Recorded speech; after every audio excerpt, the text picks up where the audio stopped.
We believe letting agent regulation is essential. We have extremely strong views and we've been very active in promoting the need for legislation.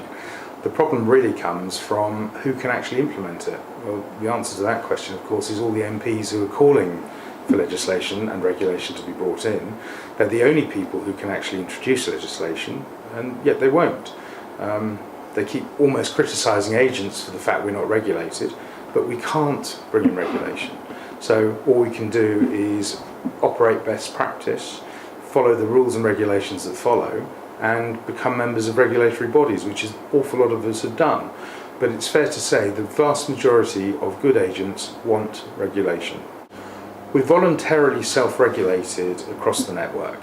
The entire network are either members of NALS, the National Approved Letting Scheme, or members of ALA. Some are members of the RSCS, NAEA. Every office has clients' money protection insurance in place. Every office subscribes to the Ombudsman's Code of Practice. And we think it's fundamental that agents do this. And if an agent doesn't, one has to ask the question, why? Why don't they do it? The most important thing that I would say at the moment regarding regulation is there is little point in bringing it in until existing regulation is being policed. At the moment, it is not.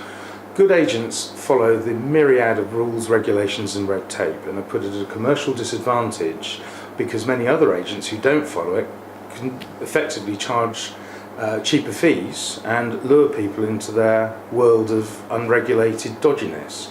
So the first thing we must do is enforce existing regulation, and that's paramount. The second thing we must do is educate as best we can the most important people in all this, who are the consumers.